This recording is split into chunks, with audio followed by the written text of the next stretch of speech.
Doctor Who, The Giggle, Epilogue. The man sat in the garden, eyes closed against the warm sun, as a light breeze ruffled his hair. He wasn't sure how long he'd been there by this point. Hours rolled into days, which rolled into weeks, rolled into months, rolled into years. He felt a brief moment of concern over his disassociation from time, but it passed almost immediately. Old habits. And besides, wasn't that the point of retirement? To enjoy the time, not to count it.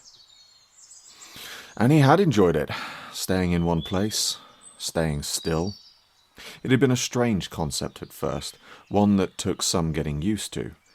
Yes, there had been the occasional jaunt, either alone or with friends. No, not friends. Family.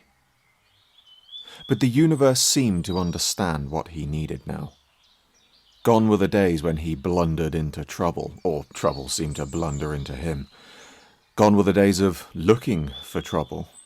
Well, almost. Again, old habits. But even when he tried to find trouble, the universe didn't seem to want to let him. And neither did she. He cracked open an eye briefly to look at the blue box stood in the corner of the garden under the shade of a tree. Yes, between her and the universe, they knew exactly what he needed. Excitement, yes. A sense of the unknown, absolutely. But never trouble these days. No, excitement was the journey.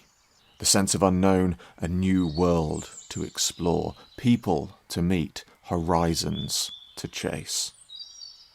But there was a sense of contentment too, because he knew wherever he ended up, he could take his time, enjoy the experience, and he'd always end up home, safe and sound.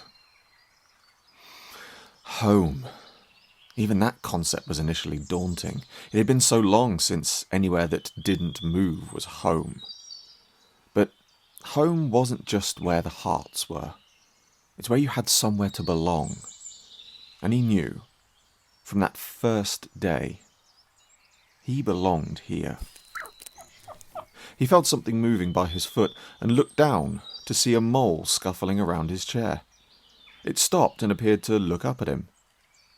He could have sworn it smiled, as if in thanks. He felt a hand on his shoulder and looked up into a familiar, smiling face. She might have aged, he couldn't be sure. As he once told someone else, none of them would ever look any different to him. She placed a cup of tea down in front of him and sat down next to him, holding his hand. The smell wafted over to him. It was good. A pleasant reminder of his life now. Having the time to take tea. The breeze began to whip up into a wind, but a gentle one, like another familiar hand caressing his. And it was accompanied by a familiar swirling noise. In the corner of the garden, the blue box seemed to shimmer slightly with a white haze, and with a thud, the wind and the noise stopped.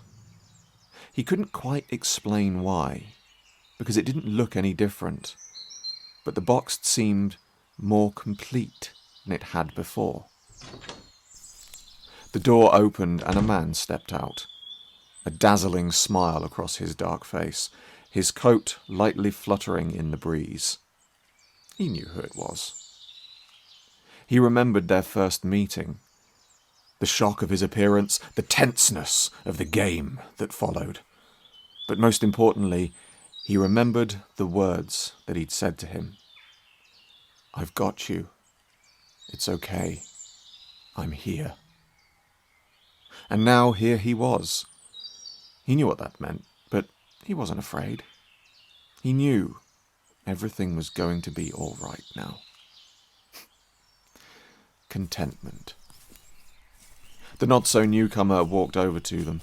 The woman stood and they embraced each other like old friends, because they were. The man in the chair stood, ready to face his future, literally. He looked at the woman, and he briefly contemplated embracing her too. But then, as he laughed inwardly to himself, he realised he just had. He faced the man from the box, his youthful looks only betrayed by the age in his eyes, but they were warm, a warmth that he felt himself, because it began with him right now at this moment. "I'm ready to go," the man said, and held out his hand. "I know," the other replied softly. "I've got you, remember?" And grasping the man's hand, pulled him into a hug. The woman smiled. She knew that whilst she might not see his face again, she'd still see her friend in a moment. She turned to sit back at the table. They stood there for a moment before white wisps of light began to swirl around the two men, slowly at first, eventually coalescing into a whirlwind, engulfing them completely. And then there was one. The Doctor stretched his neck from side to side, giving it a slight crack, just like he'd done all that time back then, and yet not so long ago too. He smiled at the woman, pulling up a chair beside her.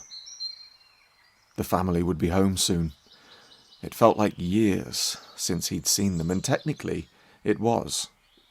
He'd wanted to visit, but he also hadn't wanted to intrude on his past self's recovery time, and seeing as he didn't remember himself doing so until now, he'd stayed away.